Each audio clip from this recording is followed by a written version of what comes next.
mengucapkan salam kepada anda dari Bandar Ibagué di jabatan terbaik di negara kita, Tolima Grande.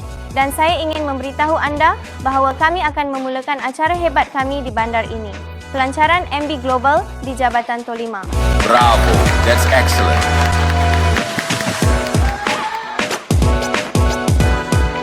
Terima kasih kepada MB Global.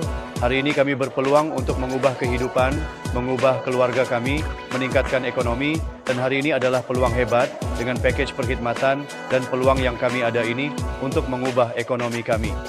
Kami bersedia untuk membawa mesej ini ke banyak kawasan di planet ini. Hello, saya adalah pemenang hebat salah satu lesen hari ini di aktiviti Ibagué. Dan ini sangat bagus kerana kami adalah sebahagian daripada syarikat berteknologi tinggi.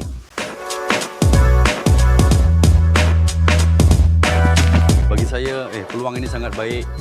Saya juga mengajak orang lain yang ingin menjadi sebahagian daripada dunia perniagaan dan kripto aset yang hebat ini supaya dapat menjadi sebahagian daripada ekosistem ini.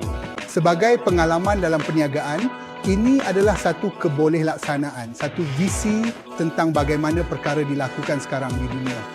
Jadi saya menjemput anda untuk membuka hati minda anda dan untuk membangunkan segala yang boleh dimajukan oleh pihak teknologi. Terima kasih kerana menjemput mereka dan ini sangat istimewa. Okey, kita telah sampai ke penghujung acara hebat ini. Kami mempunyai orang dari Majlis Perbandaran yang berbeza di jabatan hebat ini dan kami akan terus berkembang di seluruh Colombia. Colombia adalah wilayah yang sangat penting dan strategis bagi MB Global. Ini adalah area kunci untuk operasi kami di seluruh dunia.